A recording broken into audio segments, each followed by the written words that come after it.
tell me first of all, what did you like most about being in the military? Being in the military, I had the chance to watch my war fantasies come true. What were your war fantasies? I just wanted to go into combat. I wanted to fly into a hot LZ and just fucking waste everyone. Watch all of my enemies slain before me. And that happened? Yeah. It was sick. So you enjoyed being in combat. Can Yeah. you talk a little bit about what that experience was like? Why you enjoyed it so much? It's like the most gnarly test for a man, to go into battle and to lead a life where war is your profession. It's just such a cool thing. I've always thought so. And I got to do it, and they paid me well. Yeah. And tell me a little bit about the relationships that you had with the people you served with.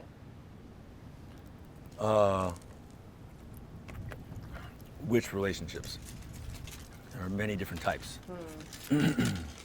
I'll let you decide. Did you have close relationships with other people in the military? Oh yeah, very. All right, tell Very. me about those. I actually met my ex-husband when I was in the military. That was a joke. Oh, wow. Yeah, like after the way you guys have been behaving, I'm not surprised. The other platoon commanders that I served with, some of the closest friends I've ever made in my life. And I was very, very fortunate to serve with really, really awesome guys. I feel like genuinely honored. Like I'm a fortunate person to have been able to go to war with these guys. So my relationship with my peers, my lieutenants, was fantastic. My relationship with my sergeants, higher levels of leadership in my company, were fantastic for the most part. I was very fortunate to the relationship between officer and enlisted is supposed to be proper and professional. And I was able to still be their boss while also being able to have a personal relationship with them. And I might have taken it too far at times, for sure. But there's never a time when we were going to when I had to worry about not having command or anything like that. That was never a thing. It was really good. So, and then senior officers, and not always too hot. Just not really a fan of authority. And it's, it's just really hard for me to keep my mouth shut.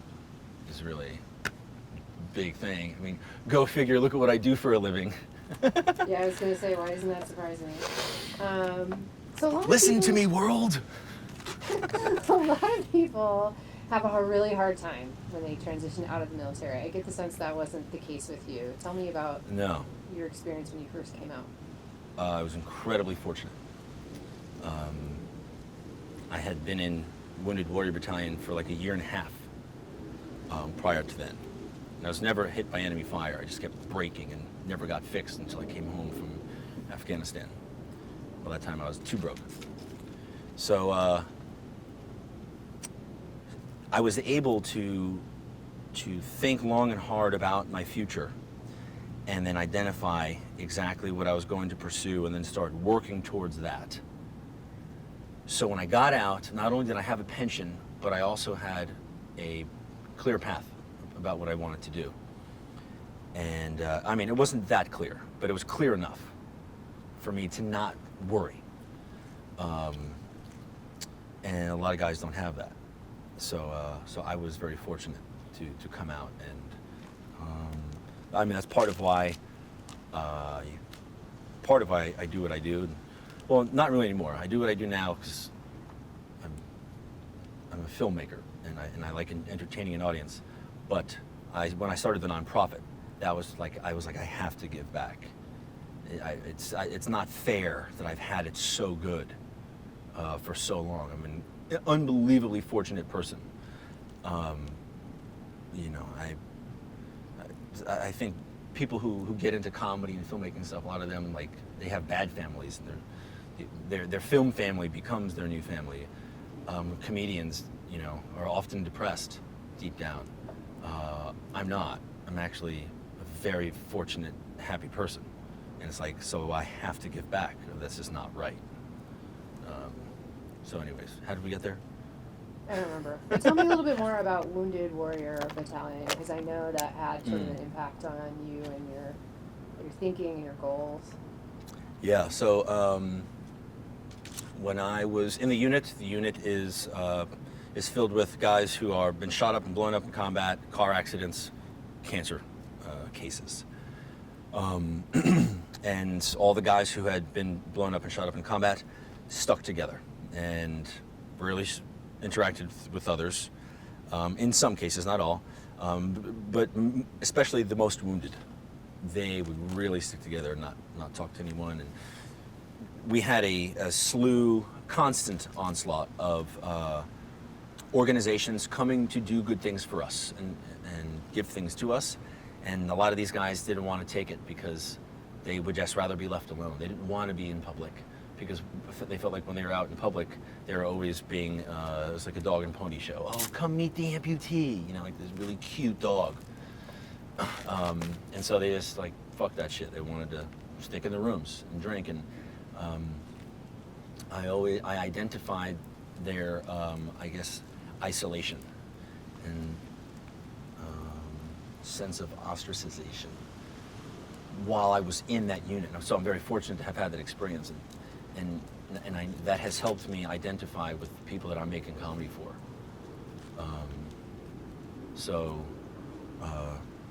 I identified that, and then that was the first in a series of events that I experienced that ultimately led me down this path. Did you find that those people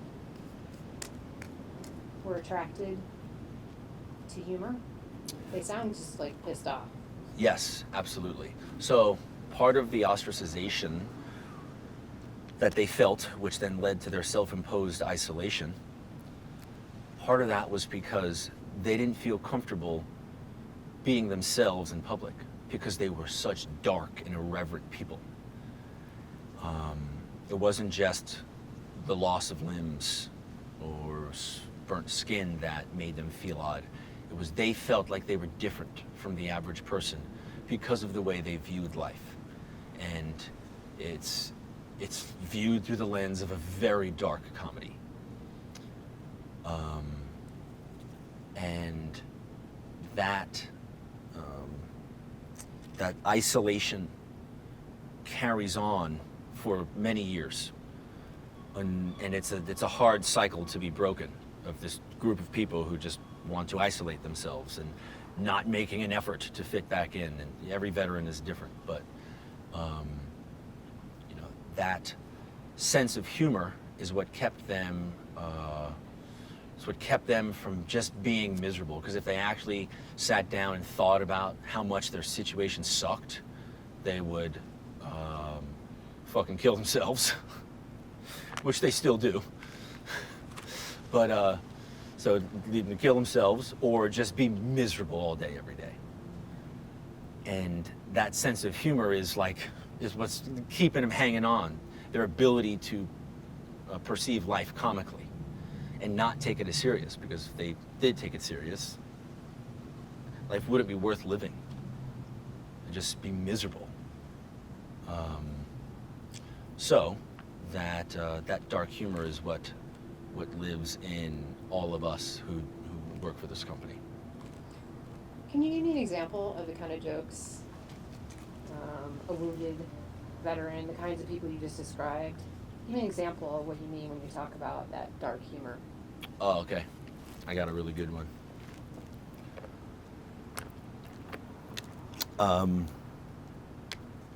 This isn't even my personal experience. This is a friend of mine's experience. He told this to me, and I think it's very important that I tell it again.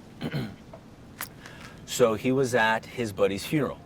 So this is my friend is a Marine. One of his friends killed himself. And there's a dude, actually, I actually knew the dude. I met him in Afghanistan once. But that was it. I didn't know any more than that. So, guy kills himself. Group of Marines are at the funeral, and they're standing in front of the casket. Open casket. And they're passing around a flask. And they're in their dress blues. Makes the story even better. And one of the guys says, how's his face isn't fucked up at all? And someone else said, yeah, I don't even see, like the shattering of his skull. What the fuck? And then someone says, that's because he used a 22. And then another guy goes, pussy, come on. At least a 45, man. At least a 45. Now this is me stepping out of there's the story. I personally think if you're gonna do it, 357 Magnum. It has to be. Because you can hold that shit out here. Like an uppercut. But in anyways, that is our dark humor. And what do you say to somebody who doesn't get it and thinks, oh, it's offensive, like, can't make jokes about suicide, it's a serious problem? Go away. That's it? Yeah. You're not going to try and make an intellectual case for the... Okay, not on social media, no. I don't know how people have time for that.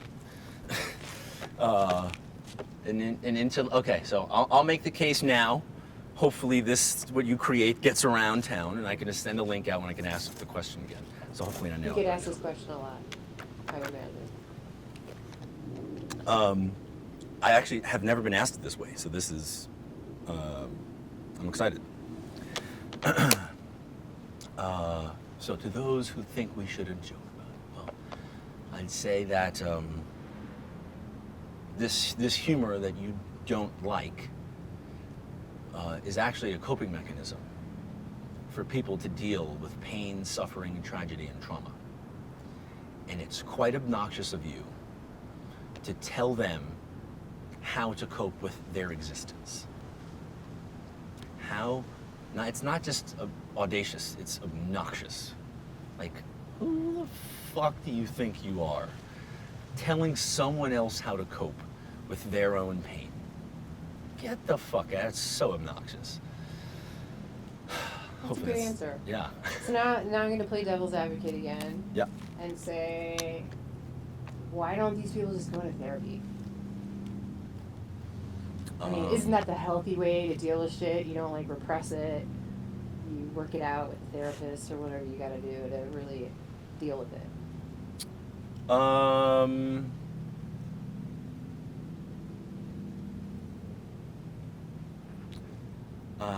Let's see here. I'm gonna step back. Dark humor is not something that indicates you have a problem. So I do not think someone needs to go to therapy if they are laughing at very serious things. Because my entire family has it. It is, I don't know, it's a wiring of the brain. As the neuron works its way around the brain, it passes by the comedy spot. And then that puts a new spin on it. And now that life is seen that way.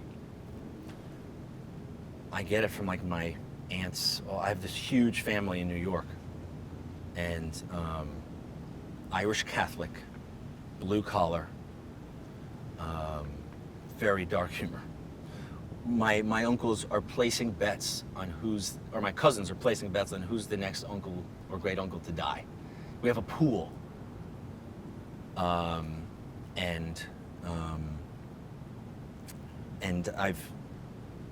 I've just come to realize as I study this thing called humor and the profession of comedy, it's just the way someone views the world. You don't need a traumatic military experience to view the world that way. So I wouldn't say that dark humor indicates I have a problem. I would say that in many instances, they absolutely should go to therapy, but I don't think therapy can fix the things that are, you know, deep down that's causing them mental anguish and emotional anguish. But the way they perceive the world is something different. That's interesting. You just kind of blew my theory on why that TV works. But anyway, moving on. Damn. So you had this experience, and my theory, I'll just say it, my theory was that people in the military are kind of trained to suppress their emotions. Oh yeah. It's not, you know, let's do therapy every day and kumbaya and whatever. It's, no, you gotta just do what you gotta do and don't think about it and be tough and suppress whatever fear and anxiety and whatever you're feeling. And so once you're trained in that way, you're, you know, when you come out, you're not that in touch with your feelings. And so a coping mechanism then becomes like a much easier way to deal with stuff. Yeah. You guys true? Yes. Oh, okay, so I meant something. You absolutely are. So tell me about the culture in the military as it relates to being in touch with your feelings. The culture of the military leads you to stop being in touch with your feelings because your feelings matter less. You matter less. It's no longer about you. So that's part of it. The other part is that expressing emotion goes against the military bearing part of your training. And so it's just military bearing, but it's also, you know, your perception is very important. You can't be perceived a certain way and then expect to continue receiving command, other leadership positions. So it's, you're absolutely trained, it's embedded to, I guess, be more reserved with your emotions. And that is absolutely not healthy in the long term. And I was actually, I just hit me. I remembered today as I was walking around, hopefully this turns into something good, as I was walking around through this group of extras that we had, a handful of them were Marines. And I could tell by their haircuts. I'm just like, oh, he's a Marine, he's a Marine, he's a Marine. And they've all left the military. None of them are active. And I noticed how much more reserved they were than the other people who are trained actors, who are acting as their profession.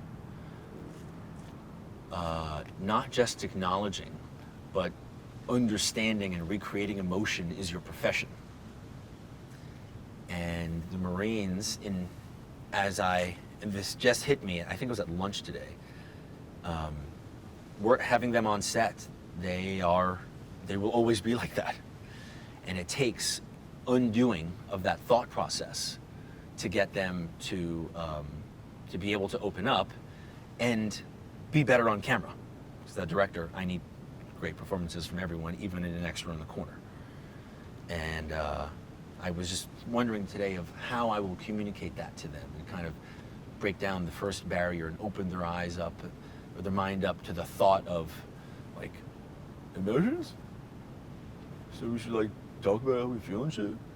Like, I was hoping I could be the catalyst to get them to that point. And then, you know, maybe great things could happen from there. But anyways, yeah, it's great that you brought that up.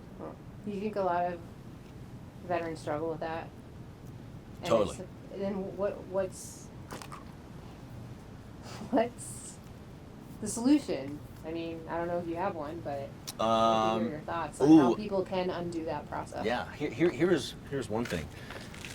So, in the military, at least in the Marine Corps, when you're on your way out, I know every branch does this, you go through a program to help you transition out of the military.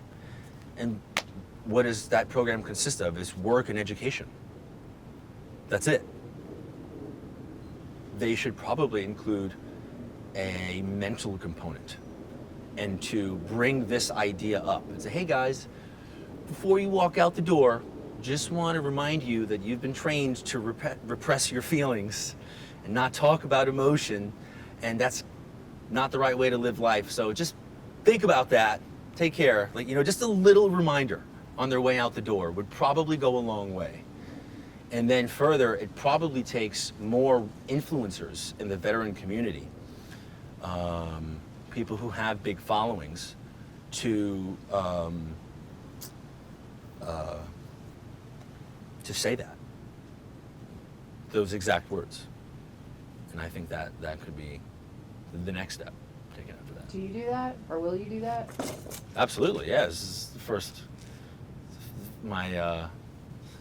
step. Absolutely. Yeah, I embrace the opportunity to show other veterans that you don't need to fit into a mold when you get out. That's kind of what my brand has been about since I first started it.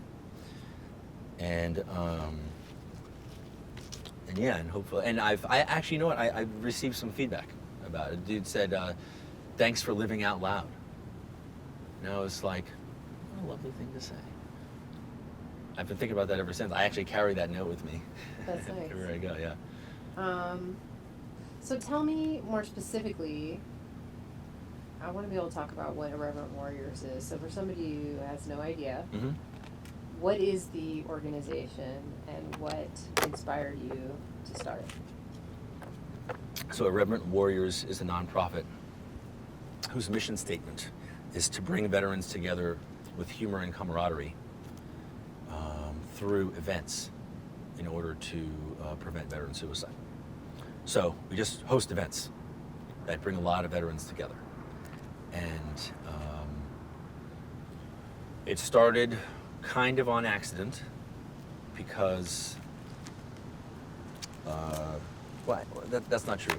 And I should preface with this. When I made this event called the Silkies Hike, that's how it started.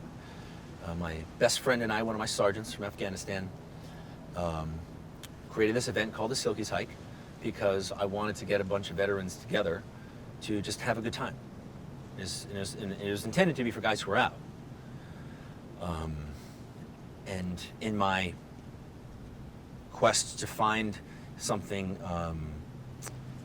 the right kind of event, putting backpacks on and wearing our little mini green shorts, and stopping at bars seemed to be the right idea. So we host this event, and at the bottom of the event, I wrote, "We hope that people see this and then start their own hike in their city." So it kind of wasn't totally on accident, because after the first event, someone did it 2 weeks later, and then a week after that, and these events just popped up on Facebook.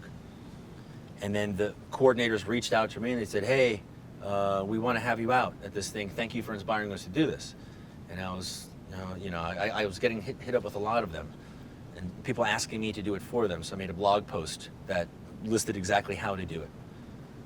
And that blog post got around, and next thing you know, there was like 30 hikes planned across the country.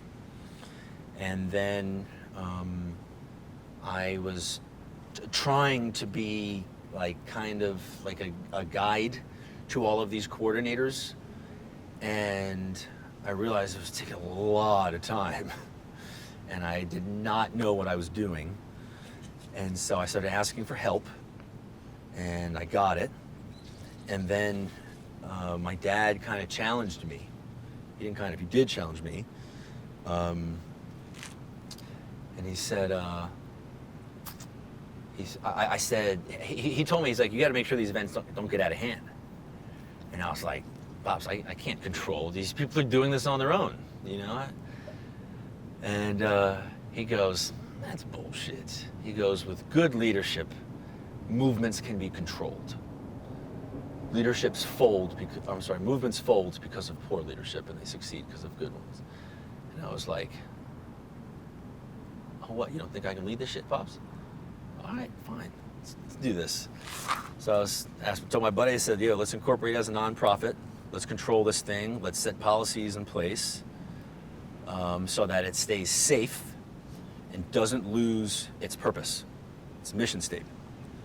And because we don't want people making money off of it. We're like, no, this is too valuable as a thing to let it become a commercial thing or become something that we don't agree with. So trademarked the names and incorporated as a nonprofit. I got a group of people to help me. I was very fortunate to have lots of help all along the way. And it's all volunteer. People are just, it's just random. This girl doing PR in New York. I love this event. I've got so-and-so in my life killed himself. Somebody else wants to do finances. She became one of my best friends in the world, Allie Mellon. She's like become the treasurer, and Sam Brown from Texas. Like they ended up leading the organization and managing it for a long time after I started at TV. But it's a large group of people who made it happen. And all the while, my real value to the whole thing was just making sure that the intent and purpose was always understood. I think that's so to that end, why is it called Irreverent Warriors? What does the word irreverent mean to you? An inability to take serious things seriously. I know he's going to get that without my question, so okay. Back it up a little bit and tell me what inspired the name, what it means. Okay. So, a warrior. When it came time to creating the name for this thing, I had actually thought about it previously. And all I wanted was a brand to just host small parties under a business license for wounded veterans. It was initially intended to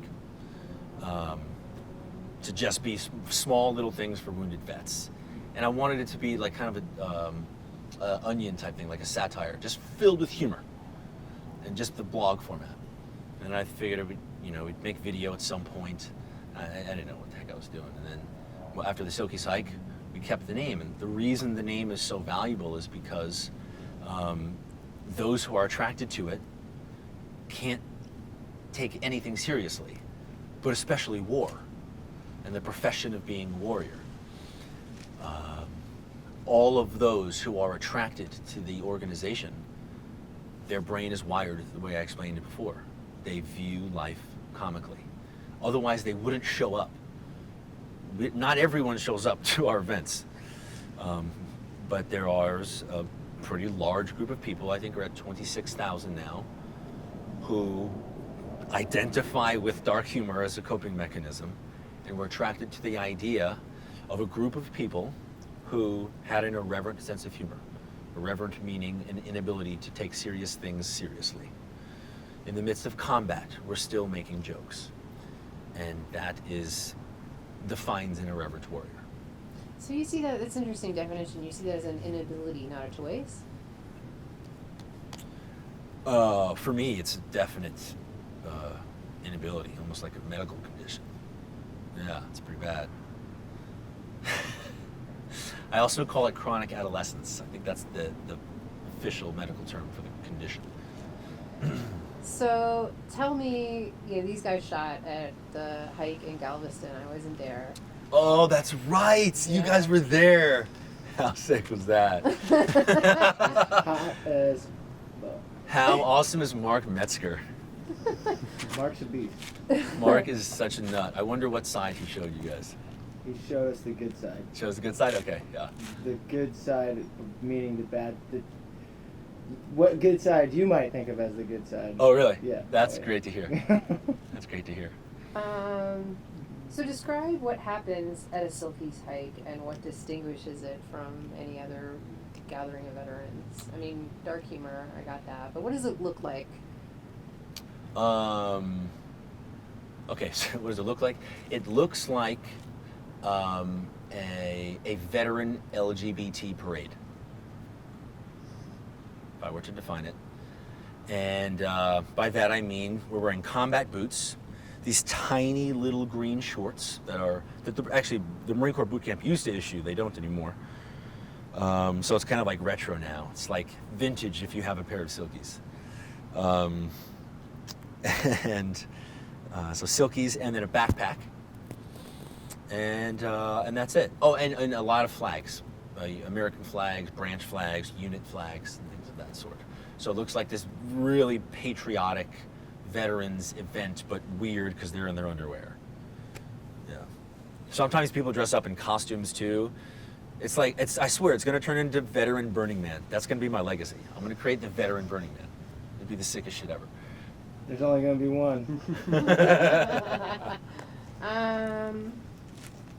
And tell me a little bit more about how you feel Irreverent Warriors achieves this goal of helping veterans who might be contemplating suicide or, you know, having any kind of issue. Like, describe for me how the mission is achieved.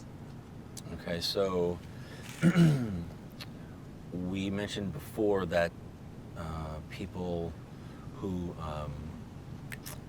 show up to the event are afflicted with the dark humor.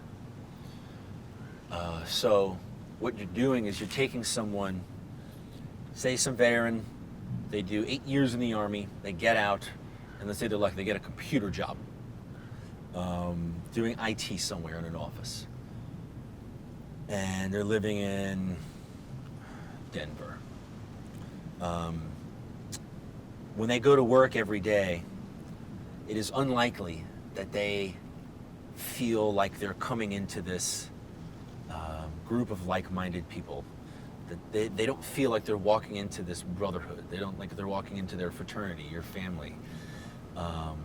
They don't feel this a sense of shared identity with everyone in their office. They might with the one other veteran in the office, but they feel a little socially outcasted. And this is because of their life's experiences have given them a different perspective, but most especially their sense of humor. They might have tried making some dark jokes at it during a serious moment and ended up creeping people out or having a complaint from someone else at work. And as a result of that, they clam up and they reserve their humor. So that means they're withholding. Those where they're repressing. They're repressing something that lives within them. That is not healthy, right? So they hear the Silkies hikes coming to their town. They're looking at the pictures of everyone's in their underwear. They're in Silkies, which, you know, as a part of the military experience, being with little clothing together is a part of it. Whether it's just in boot camp or, you know, throughout your experience, it's a part of your lifestyle. And so I think that's a part of it. Like, oh man, I remember those days. You know, being in our Silkies in the locker room with all the guys, or girls too. You know, it's just immediately you think of locker room jokes. So they're looking at these pictures and they're like, oh, that looks cool. And then they see all the flags and the branches, and they see, like, you know, Army Airborne unit on a flag on a picture, and they're like, damn, I gotta go to one of these. And they text a friend, yo, dude, you seen this Silky site thing? Check it out. Dude, we gotta go to one of these. Well, when is there one in our city? And then they look up on the website. The date's probably wrong because fucked up. But you know, they're one step closer to showing up to a Silky site. And they eventually make it to the hike, and they already have this sense of excitement, this childlike excitement, because they haven't been around this group of people yet. And they know they can walk up into this group of people and just slap a guy's ass, or some guy's gonna slap his ass and whistle at him. And he knows he's gonna be taken right back to when he was in the military. And I think that's part of why people are excited to show up to these things. So now all of a sudden they feel good when they're there. They feel like they're back home, they're back with their buddies, and they've never met anybody. And they start chopping it up with someone, and then they're walking and talking all the way to the first stop, and they get to the first stop and they get a beer together. And then They meet another guy, joins their group, and now there's 3 of them. And they walk together to the next stop. And they're in different branches and they have different experiences, but they're connecting over a common bond, a common sense of identity at this event. And they feel more socially connected than they have in a very long time. And that social connection is, the importance of that, I think, is grossly underestimated, because your sense of belonging to society, if you feel like society doesn't care about your existence, it's that much easier to kill yourself when things start to suck. So the social inclusion is leads to opening up of their emotions, and that is therapeutic when they can now talk about all this stuff they haven't been able to talk about for a while, because maybe they can't afford a therapist, or maybe they just don't feel comfortable going to a therapist, but now with this person they feel comfortable.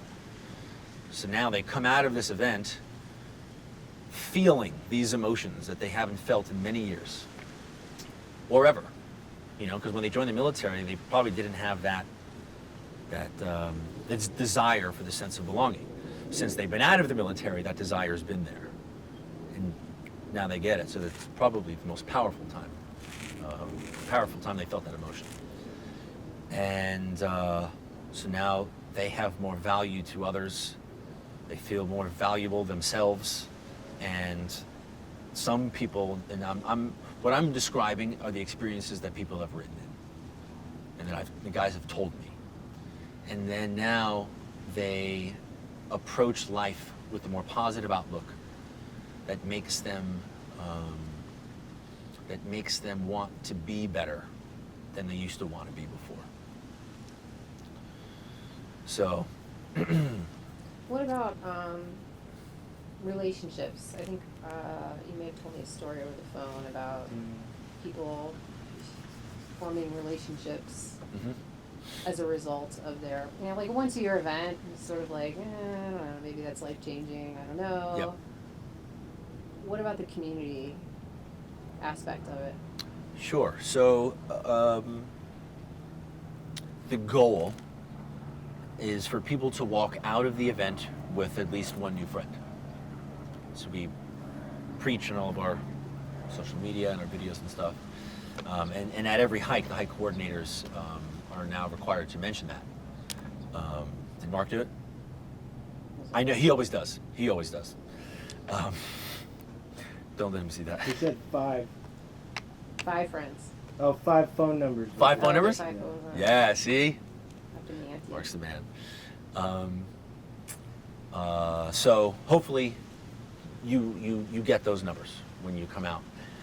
And what I've heard, the ideal situation is that you create these friendships that then leads to the creation of a little community, a little mini family of, like 6 to 10 people whose families hang out together and they're involved in sports leagues, or they're a lot of what veterans do, and this is why, as much as I talk more shit on veterans than anyone, but one thing I do love about veterans as a whole, at least the post 9/11 veterans, is their desire to do good, their desire to give back. It's really, really special. We've got that in civilian society, but I feel like the percentage of those in the veteran community who feel this desire to do good is higher. The stats back that up. They do? Veterans vote more, they volunteer their time more. Yeah. Yeah. Um, So that is a very positive thing that happens organically from the event.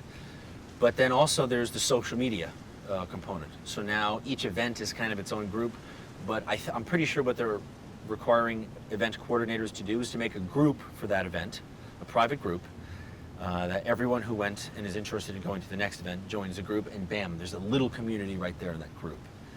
And in other, there's Facebook communities are a dime a dozen.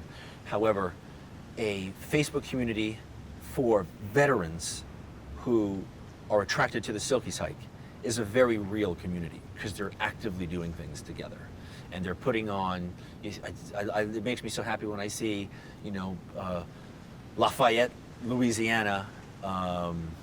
What was it? Memorial Day picnic, and New York City's doing something on this. It's like I'm seeing these events on Facebook, these notifications. This city's Silkies hike group is doing this.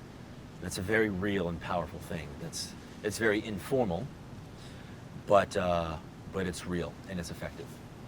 Okay, we have limited time, so I want to transition quickly to Vet TV. Yeah. Again, if you could just kind of, for the uninitiated, explain what Vet TV is, and give me the lowdown on the kind of content that you create and the target audience that you serve. So Vet TV recreates the military experience and parodies it for veterans in active duty. If it to be succinct, I guess, the Comedy Central of the military. It's like a streaming service, so it's like our own little mini Netflix. And so our mission is to bring veterans together through laughter. And it's got the same ultimate purpose too, is to prevent veteran suicide, ultimately. How does TV prevent veteran suicide? That's a leap, I think, for most people. So sure. How does it?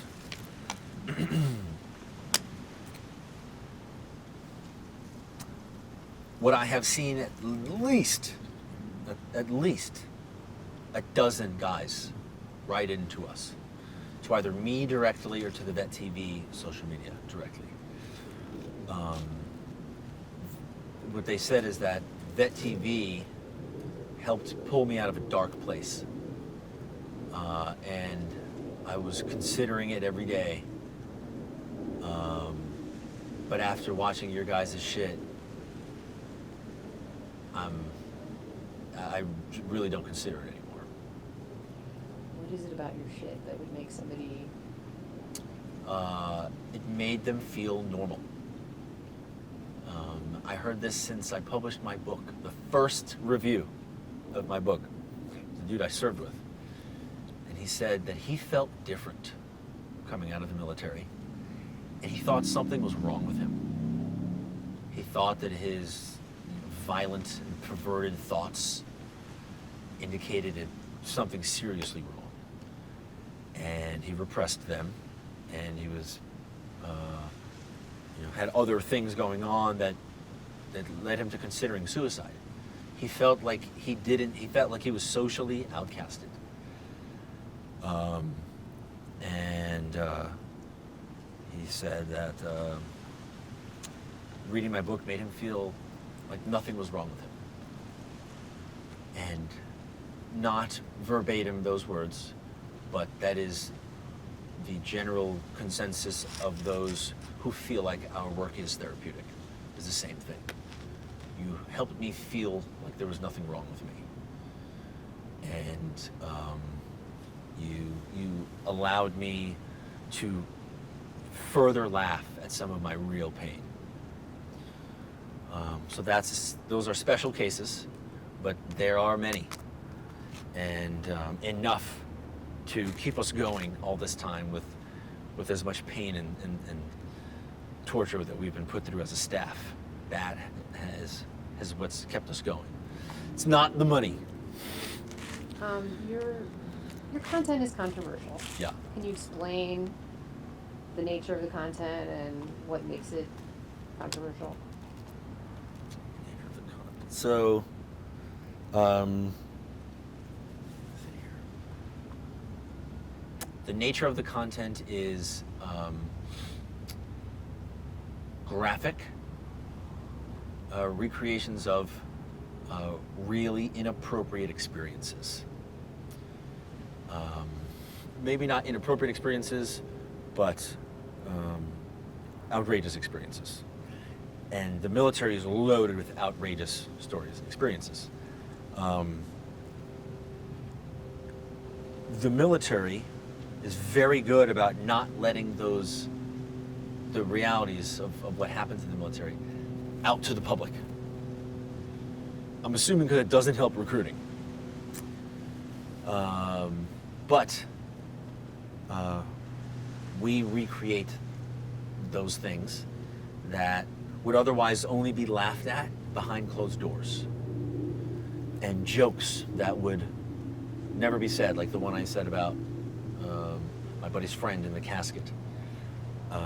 Those are stories that like a couple veterans would tell each other, make sure that no one heard.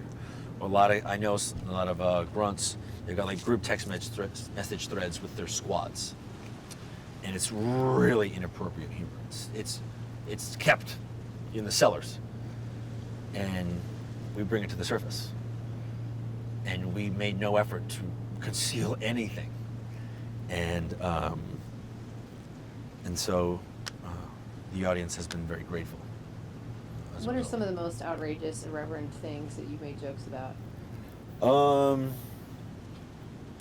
Racking a line of coke off of a veteran's grave. I'm gonna back you up a little bit because no one's gonna. I should preface that. So yeah.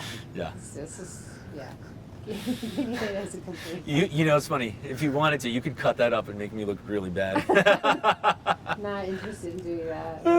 That with the. I wouldn't care if you did. Should have your permission now? That and the 357. Oh yeah. That was a goodie. I've been waiting to get that one out actually.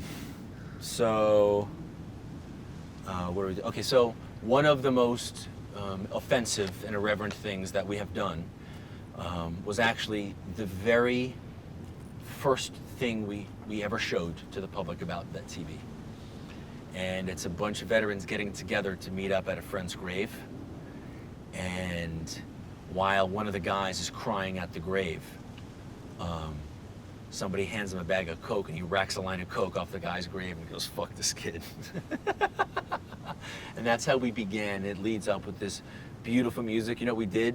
We recreated the opening scene of Saving Private Ryan. The old man walking to the grave. We recreated that and then ended it with racking a line of Coke off the grave. And then we had strippers and doing Coke off the strippers and all kinds of stuff. And that's the opening to Vet TV.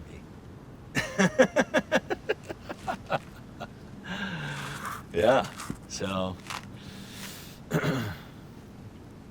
that's one example of you know, a couple silly things veterans would talk about behind closed doors but would never see in public. I'm trying to think of a way to address like what the detractors say about you. We don't have any detractors. I don't know what you're talking about. Detractors. I'll tell you what, they're not detracting from our audience subscribing. That's for sure. I don't know what they're detracting. They're adding to the social media conversation. So to all of them, I should say thank you. We appreciate you very much. Please continue saying negative things about us because all 12 of you are helping us, actually. Okay, so what are the things that they say? They say that, this is my favorite, oh, I love this. They say that we're not representing veterans appropriately. Or no, I'm sorry, we're not representing the military appropriately. That was actually it.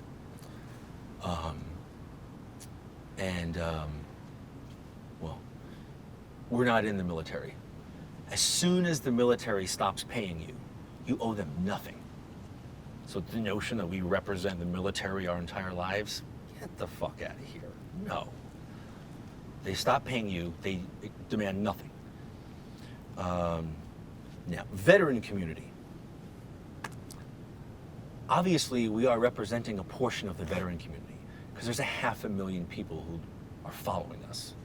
Because, you know, 100 million people have, or at least 100 million views. So obviously we're representing a portion of the veteran community. And those that we don't represent are more than welcome to say, hey guys, hey everyone, just wanted to let you know Vet TV does not represent me. And we'll say, understood. and they can carry on with their lives, and we can carry on with ours.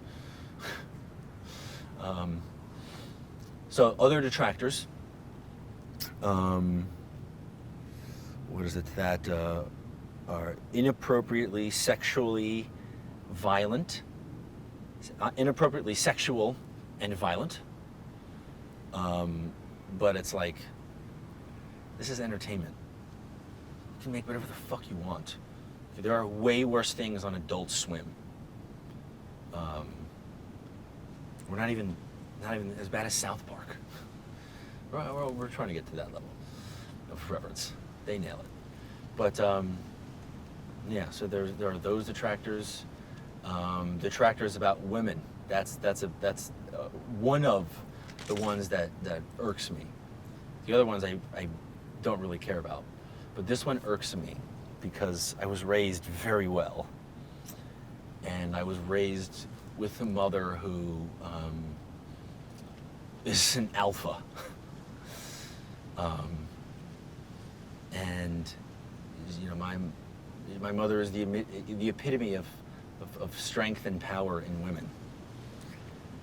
So that's, I don't like that there is any sort of speak about us representing women poorly. And I understand why. It's because we recreate reality. And in reality, in the military experience, there are strippers and hookers. There are people having sex. So Don't you think it has more to do with like the fact that you make jokes about people getting raped and rape training and, you know, sort of making light of what some people consider to be really serious issues? Yeah, you know what, that's a big part of it, and that is, it's like, okay, well, we just made a joke about PTSD, we just made a complete parody of killing terrorists, we made a joke about PTSD and suicide. You're okay with that, but now we make a joke about rape, and that's the worst. Here's my question. This is the hardest question that I am like personally struggling with here, because I think what you're doing is cool on a number of levels. Yep. And then there's this other part of me that's like, well, okay, you're making people who have a lot of dark urges feel normal, and that helps them, and that's great. But also, aren't you at the same time kind of encouraging people to be their basest selves? Like, if you're making jokes about rape, doesn't that make it seem like it's not something you need to take that seriously? We don't even take war seriously.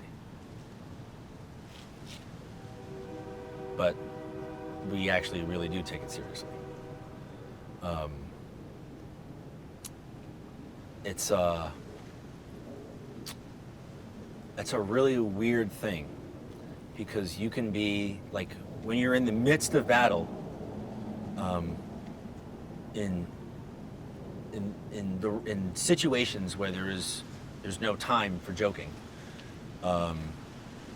there's no joking whatsoever. But then, like, immediately afterwards, after something shitty happens,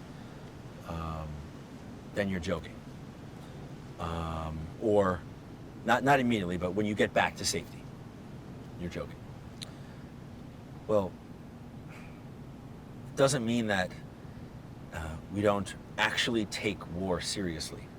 It just means we're able to laugh at it. We have this ability to do that.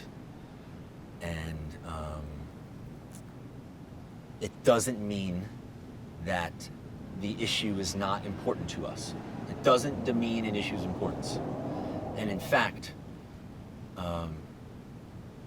the reason that we made that show and that we're making this show is we're picking the most serious issues. We're saying, let's make a parody of that, and that, and that. And the whole reason we made the sexual assault prevention sketches, which, by the way, thanks to stellar journalism, there is this presumption we made a joke of sexual assault. The sketch is titled Sexual Assault Prevention. We're making a joke of the way the military tries to prevent sexual assault. We're saying the military's attempt to do this is pathetic. those who watch it, like a few women have watched it, and they were like, thank you so much for making that, because they saw the depth to it. There's a million things that we can make parodies about. Why, of all of them, did we choose that? It was because some of the women that I met in the nonprofit, most of the women that I met in nonprofit, I wouldn't say most, but a lot that I met through the Silky Sykes, their connection to suicide was rape, was military sexual assault. And I knew nothing about military sexual assault until the Silky Syke, when I started meeting these women who would tell me their stories. Because I was in a grunt unit. We didn't have no women for miles. So I just never heard of it. Apparently it's a really big thing in the military.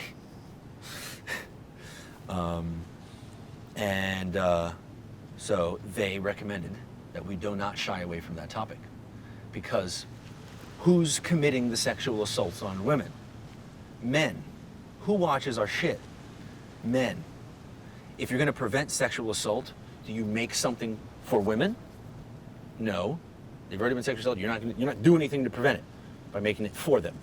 You make something for men, and you force these men to deal with these issues, or to at least acknowledge them. Because a lot of what we do is we hold the mirror up. We say, look at what fucking scumbags you are. Look at how ignorant you are. I believe that's the comedian's role in society. Hold the mirror up to us. Look at yourselves. That's important for us to do that. It would have detracted from attempts to prevent military sexual assault, and would have detracted from the conversation if we were to have either shied away from that topic or watered it down. We would have not done it justice. We approach this business, the profession of comedy, with intention, and I'm confident that's why we're still here, despite that the military doesn't always appreciate what we're making. We're still here because our intentions are so fucking pure that the good intention will prevail. We're supposed to do like this good cop, bad cop thing and ask you tough questions, but that's not. We're gonna do it. I got man. So he and I are both infantry grunts. No! Yeah! That's fucking sick! Marine or Army? Army. Nice. Yeah. Army too. Oh, that's it. We met a couple 11 Bravos today out there. Randomly showed up. Yeah, so like a lot of your content, like there's stuff that really resonates with me and my buddies, and I get it all 100%. Particularly the outhouse bit in your trailer. There's the scene of a dude jerking off in an outhouse. Oh yeah. So I can relate to that. I think I actually conditioned myself to get like turned on every time I go into an outhouse. That's one of my first 5 sketches that led to Creation Event TV. You would probably appreciate that one. Exactly. So like the irreverent, I get it. I understand the irreverence. The thing that's hard for me is that like, and actually you just kind of shined a good light on what you guys are doing. A lot of what you said just kind of blew open any preconceived notions that I might have had, and I think a lot of people might have. Mm-hmm.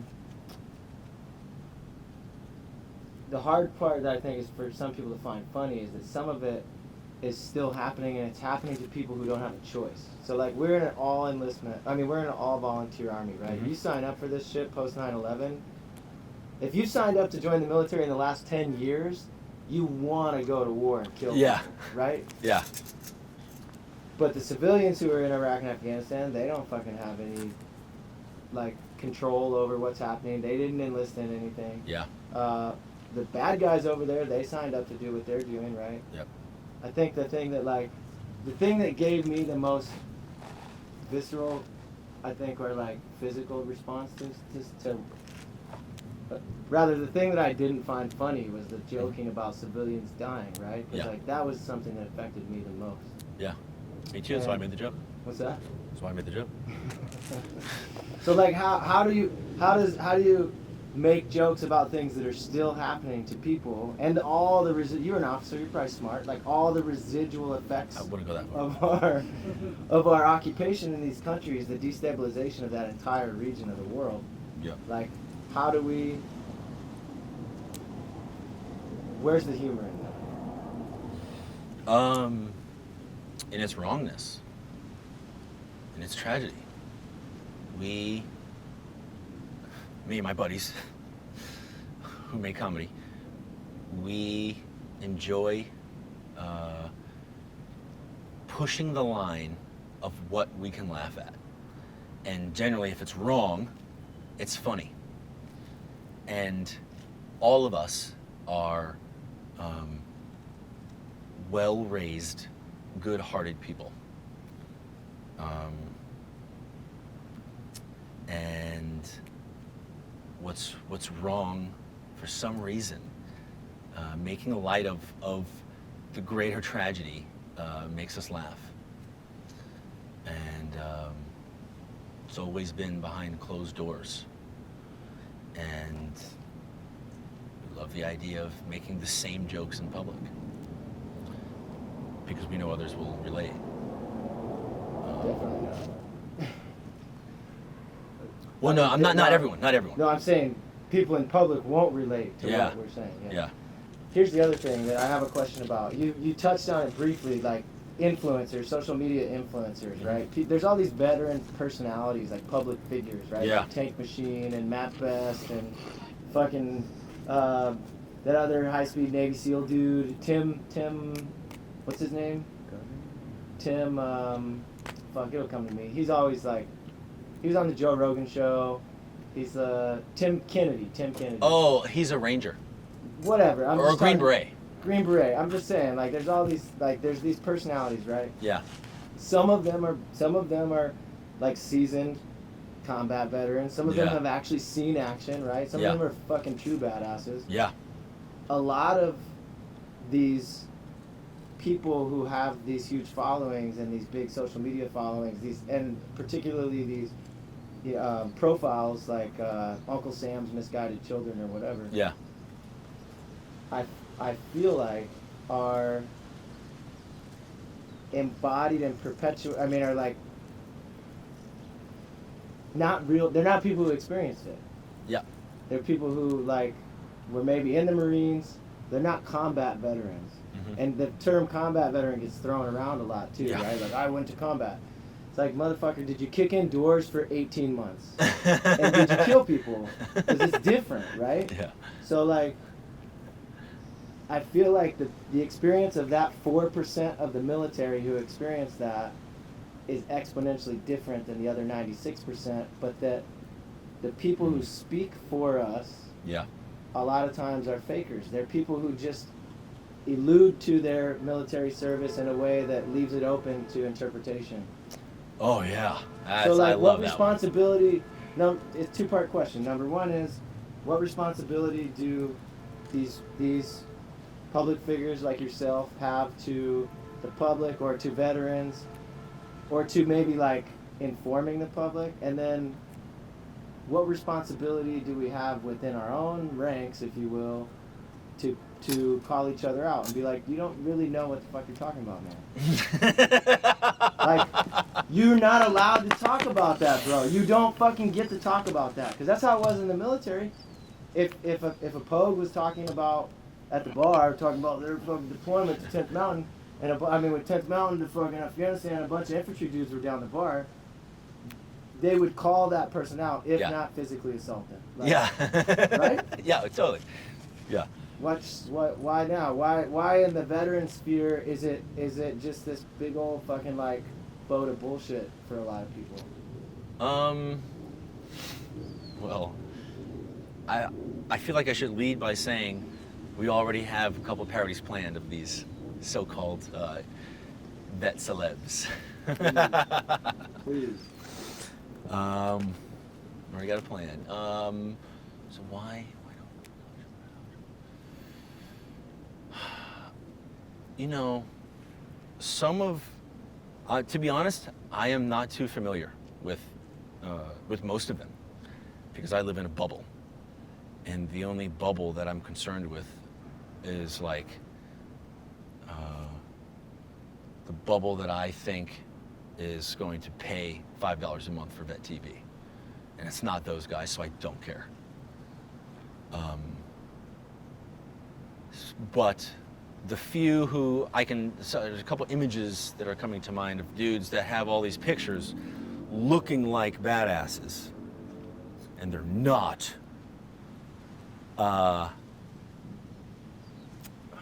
Why don't people call them out? I think it's because, that's not true.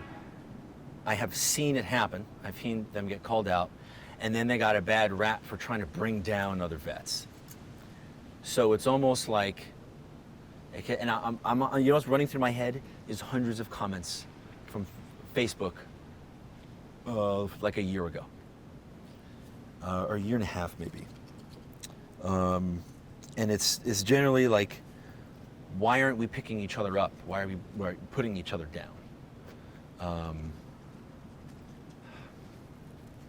You're right, people do need to be called out, but are these people who are making themselves look like badasses, are they actually lying, or are they just trying to brand themselves a certain way? I don't know. To be honest, I don't know of anyone who's been caught in blatant lies. Not one. Just leaving things up to interpretation, which we're making a parody about because it's fucking pathetic. You know, did you go to war? I certainly did. Did you kill anyone? The job of the Marine is to kill people, unfortunately. Did you kill anyone? My unit definitely saw action. But did you?